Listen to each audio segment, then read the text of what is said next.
সম্প্রতি পড়লাম রকিব হাসানের সৈকতে সাবধান বইটা। তো এই বইটাতে যে কাহিনীটা হয়েছে এরকম যে তারা সৈকতে বেড়াতে যায়। তো এখানে কিশোর, মুসা, রবিন তিনজনে নাই, কিন্তু আছে শুধু মুসা আর রিকি আর জিনা। তো এর মধ্যে দেখা যায় যে রিকি নামের যে ছেলেটা একটু লাজুক টাইপের, কিন্তু সৈকতে যাওয়ার পর দেখা গেল রিকির সাথে একটা মেয়ের পরিচয় হয় আর জিনার সাথে একটা ছেলের পরিচয় হয়।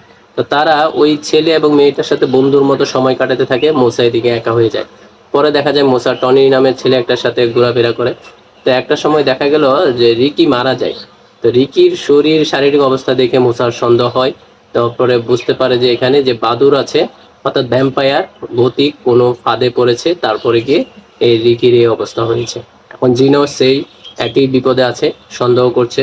তো মুসার সন্দেহ হচ্ছে যে দুজনের সাথে রিকি এবং জিনা বন্ধুত্ব করেছে তারাই হয়তো ওই রক্তচোষা ভ্যাম্পায়ার। তো এখন এই সন্দেহটা জিনাকে বোঝাতে পারছে না, এদিকে রিকি মারা গেছে।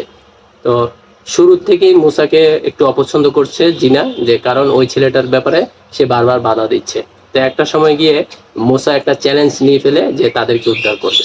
তো এই ছিল এটার কাহিনী। তো উদ্ধার করতে গিয়ে একটা টুইস্ট হয়, তারপরে সেখান থেকে তাদেরকে উদ্ধার করে তারপরে দেখা যায় যে পরবর্তীতে আসলেই ওই দুইজন ছিল ভ্যাম্পায়ার রক্তচোষা। আর এই রক্তচোষার কারণে আসলে এই দ্বীপের মধ্যে একটা ভয়ঙ্কর একটা পরিস্থিতি তৈরি হয়। সেটা আপনারা যদি এই বইটা পড়েন তাহলে জানতে পারবেন।